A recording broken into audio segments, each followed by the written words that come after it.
혁스앤커 이주엔 머니.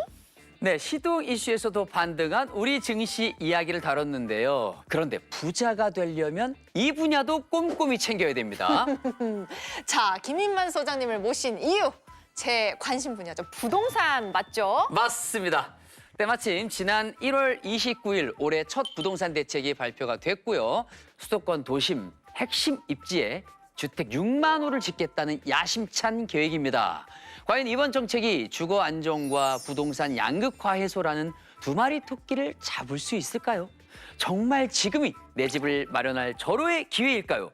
쏟아지는 궁금증을 모아 오늘의 이주앤머니에서 속 시원하게 풀어드리겠습니다. 저는 사실 부동산 관련 정책이 지금까지 여러 차례 발표가 됐었잖아요. 네. 자, 그때마다 집이 점점 저 멀어져서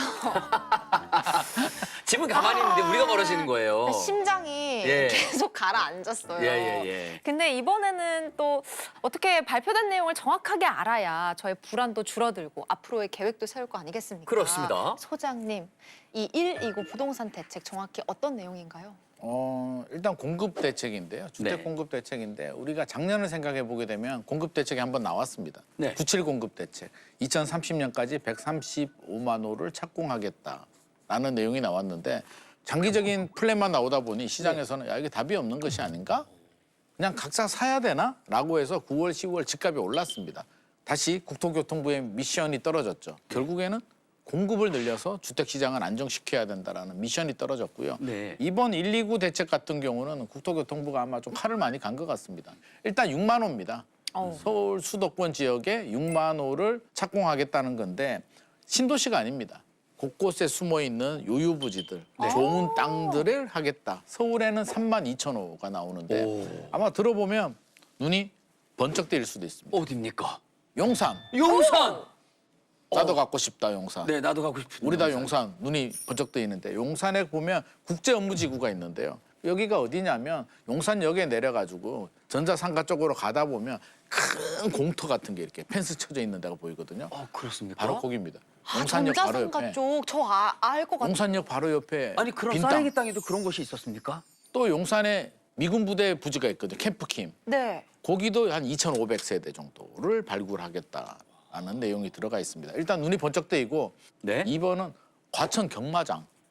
거기도 핫한데? 천 경마장? 네, 경마장 부지가 굉장히 커요. 제가 알기로는 100만 평 이상 되는 걸로 알고 있기 때문에 그러면 용산에 12,000, 과천에 9,800이니까 만 이 두 개를 합해도 거의 2만 세대가 넘기 때문에 네.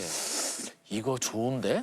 저도 좀 탐나요, 지금 경마장. 탐나요. 그래서 그런 대기 수요들이 희망이 좀 생기고 있다는 말씀을 첫 번째 드리고 싶습니다. 자, 한마디로 좋은 지역, 일명 노른자 땅에 집을 짓겠다는 건데요. 그러면 당연히 분양가도 높아지지 않을까요, 소장님? 이제 이번 대책의 분양가 내용은 안 나왔습니다. 요즘 집값이 많이 올랐잖아요. 예. 네. 그래서 시세보다는 저렴하게 나오는 거는 맞다. 하지만 터무니없는 저렴한 가격은 현실적으로 좀 어렵겠다는 생각이 드는데요. 네. 근데 저는 가격 부분에서도 좀 눈이 번쩍, 귀가 확 트일 수 있는 그런 가격 조건을 파격적으로 좀 제시해주는 전략도 필요하다. 당장 불안한 마음에 포모 현상이라고 하잖아요. 당장 집 사는 거를 멈추게 하려면 저는 희망을 좀 주자. 그것도 확실한 희망을. 반값이나 이렇게 나오면 어때요? 반값이면 5년 까짓 거 뭐 기다려보지. 라는 생각이 충분히 들 수도 있기 때문에 그렇죠. 저는 정부에서 세금이 좀 투입이 되더라도 저는 이런 좀 가격적인 메리트는 확실하게 좀 보장을 해줄 필요는 있겠다는 생각은 듭니다. 그런데 이 집이라는 게 뚝딱 지어지는 게 아니잖아요. 그렇죠, 지금 그렇죠. 지으면은 언제 완공이 되고 그 영향은 언제 받게 되는 겁니까? 실질적으로 2030년 이후에 이제 착공이 들어가면 네. 실제로 완공은 2033년 정도로 우리가 생각을 해야 되니까 네. 7, 8년 정도의 이제 기다림의 시간이 좀 필요합니다. 이 집이라는 게 그렇죠. 문재인 정부로 거슬러 올라가게 되면 문재인 정부 때도 비슷한 게 나왔어요. 네네. 도심의 유유부지. 기억이 이번에 납니다. 발표된 한 70% 정도가 문재인 정부 때 나왔던 똑같은 부지들이 나왔습니다. 네. 그때 안 된 것 같은데 사실 하나도 못했습니다. 그랬으니까 제가 지금 이러고 있는 게 아닐까. 그럴 수 있죠. 네. 이번에는 좀 다를 것 같긴 합니다. 왜냐하면 한 번은 이제 안 된 걸 아니까 국토교통부가 안 된 이유가 있거든요. 주민들이 좀 반대도 많이 하고 네. 지역구 정치인들도 반대를 하고 법적인 문제도 있는데 이번에는 특별법을 만들어서 좀 강하게 밀어붙이겠다라는 강력한 의지를 가지고 있고요. 일단 어느 정도는 진행이 될 것 같다라는 희망을 좀 드리고 싶고요. 진짜 마음으로는 이 정부의 공급 계획이 계획대로만 정말 잘 이루어졌으면 좋겠다 이런 마음이에요. 근데 평론가님 지금 지자체마다 입장이 좀 다르다고요? 네, 맞습니다. 이제 정부가 크게 계획을 발표해도 사실은 구체적으로 보면은 해당 입지가 있는 지자체와의 협의가 필요하고요. 이번에 반응을 보니까요. 서울시가 일단은 조금 부정적인 반응을 보이고 있어요. 1만 호는 다소 무리다. 또 어떤 지역에 대해서는 뒤에 이제 문화재가 있기 때문에 거기랑 관련해서 조금 어려움이 있다. 이런 얘기를 좀 하고 있는 것도 있고요. 네. 과천 같은 경우에도 이제 인구가 많아지는 것에 대해서 조금 부담스러워하고 있는 입장이다. 이렇게 볼 수가 있고 쉽게 말씀드리면 걸림돌이 아예 없는 것은 아니기 때문에 정부와 해당 지자체 간에 사실은 좀 긴밀한 협조가 추가적으로 더 필요되는 상황이다. 이렇게 말씀드릴 수가 있겠습니다. 저는 주민들한테도 좀 인센티브를 주는 것도 필요하다. 예를 들어서 태릉 CC가 만약에 진행이 된다면 노원구 주민들한테 우선 배정을 좀 많이 해준다든지 과천 같은 경우도 과천시 거주자들한테 혜택을 더 준다. 이러면 주민들 반대가 좀 줄어들겠죠. 네. 근데 또 이게 저희 입장에서는 3, 4개월에 한 번씩 큰 게 빵빵 터지다 보니까 공부할 게 점점 많아지는 느낌이긴 합니다. 자, 이번 부동산 대책에 사람들은 공급 확대도 확대지만 세금 이야기를 정말 많이 하시더라고요. 근데 왜 그런 거죠? 어떤 내용이 오가길래 그런 겁니까? 세금은 아직 뭐 대책이라고 우리가 이야기를 할 수는 없는 거고요. 대통령께서 이제 SNS를 통해서 이제 메시지를 전달을 합니다. 워딩이 나오는데 근데 이제 관건이 뭐냐면 우리가 집을 가지고 있으면 집값이 올라가죠. 네. 네. 올라가는 그 양도 차익, 시세 차익만큼 세금을 냅니다. 이 세금을 양도소득세라고 합니다. 네. 근데 양도소득세는 이제 구간이 있어요. 그래서 6에서 최고 세율이 45%까지 적용이 됩니다. 그러면 10억이 넘어가게 되면 45% 구간이 나오는데 여기에 이제 규제 지역들 같은 경우는 과열이 되잖아요. 네. 그럼 집값이 많이 올라가니까 정부가 조정 대상 지역이라는 규제로 지정하게 되면 최고 세율 45%에 20%포인트가 더 붙습니다. 오. 그럼 최고 세율이 65%, 네. 3주택자는 30%포인트가 더 붙습니다. 82.5%. 와우. 지방세까지 더하면. 예. 정말 무겁네요. 무겁죠. 네. 그래서 2022년에 이게 없애고 싶은데 이제 국회가 통과를 못하니까 유예를 합니다. 시행령으로 1년씩. 이번에 안 해줄게. 중과세 적용 안 할 거야. 안 할 거야. 안 할 거야를 1년 단위로 연장했는데 올해 5월 9일이 이제 연장 마지막입니다. 그래서 5월 9일까지 계약을 하게 되면 인정을 해주겠다. 그 전까지 계약을 해야 되는 계약을 해야 됩니다. 그러면 팔아야 되는 분들이 나오겠죠. 예. 다주택자들 중에서도 올해 팔아볼까라고 생각하시는 분들은 어떻게 할까요? 물건 내놔야죠. 5월 9일까지는 빨리 내놔야죠, 네. 가격을 좀 내려서 내놓을 수도 예, 있고 예. 사려는 분들은 그런 금매를 살 수가 있으니 저는 5월 9일 전까지는 아마 굉장히 좀 치열한 급매물도 나오게 되고 사려는 분들도 눈치 작전. 야 이거 좀 더 내리면 내가 살까 말까 이런 시장이 형성이 될 것 같습니다. 네, 이 부동산 대책이 발표가 되면은 항상 그랬듯이 평가가 엇갈립니다.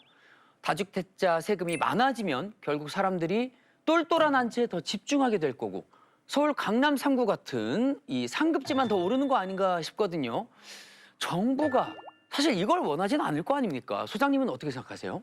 문재인 정부를 생각해 보게 되면 문재인 정부 때도 보유세를 올리고 양도세도 중과세를 했는데 문재인 정부 때의 결과를 보게 되면 이제 매물이 잠깁니다. 집주인들이 난 못 팔겠어.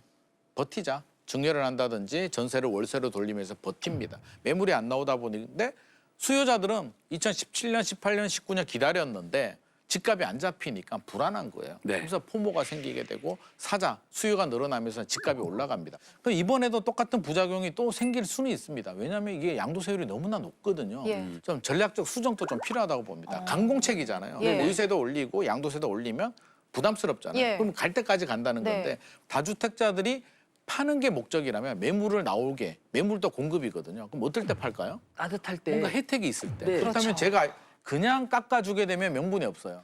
KB 시세 있잖아요. 예. KB 시세 대비 10%로 저렴하게 팔면 양도세 기본세율이 45잖아요. 네. 그러면 10%포인트 깎아줄게. 35%로 해줄게라고 하면 팔겠다는 사람들 엄청나게 많습니다. 그러면 다주택자들 팔죠? 저렴하게, 네. 매수자들은 10% 저렴하게 사죠. 거래가 자주 되면 세수도 늘어나요. 그러면 국가도 손해 보는 건 아니다. 그리고 자연스럽게 집값도 좀 안정화될 것 그러니까 같아요. 와. 강대강보다는 뭔가 좀 합리적인 시장에서 수긍할 수 있는 이런 대책이 나오면 아 시장에서 야 이거는 다르네. 와. 이번에는 되겠다라는 신뢰 회복이 저는 정책에서 나올 수도 있다고 생각합니다. 김인만 소장님을 지금 국회로 네. 제가 진출을 시켜드려야 될 것 같습니다. 저 진짜 강력하게 원합니다. 개인적으로 가장 궁금하고 또 중요하다고 생각하는 건 이번 대책으로 가장 수혜를 보는 사람들이 누굴까이거든요. 뭐 신혼부부, 청년, 무주택자들이 실질적으로 좀 효과를 볼 수 있게 하겠다라는 게 취지인 것 같은데 진짜 저희 같은 사람들이 그 수혜를 받을 수 있을까요? 네, 사실 정부가 대규모로 공급 대책을 예전에도 많이 했었습니다. 정부의 공급 대책에 수혜를 받고 그 지역에 당첨돼서 들어가신 분들은 많은 이제 혜택을 좀 받긴 했습니다만 네. 생각해 보면 그때 분양됐던 싼 가격이 결국에는 그 인근지 시세대로 회귀하는 모습을 보여냈거든요. 그래서 사실 뭐 시장에서 기대하는 건 뭐냐면 기존과 같은 로또 분양 방식이 아니라 장기 임대를 통해서 소유하지 않더라도 또 큰 분양가가 없더라도 정말로 입주가 가능하도록 실효성을 담보하는 분양이어야 된다라는 게 일단 시장의 요구 사항이고요. 네. 그러기 위해서는 분양가 한편으로 금융 지원 그리고 입지 선정까지 이걸 한꺼번에 아우르는 이른바 공급에 관한 일관된 종합 로드맵이 필요하다라는 의견이 그래서 나오고 있습니다. 네, 정부가 또 한 번 부동산 시장에 승부수를 던졌습니다. 이번 대책이 시장에 과연 어떤 영향을 가져올지 저희도 함께 지켜보도록 하겠습니다. 네, 오늘도 저희 부동산 소식 가득 채워주신 김인만 소장님과는 여기서 인사드리도록 하겠습니다. 좋은 말씀 감사합니다. 감사합니다.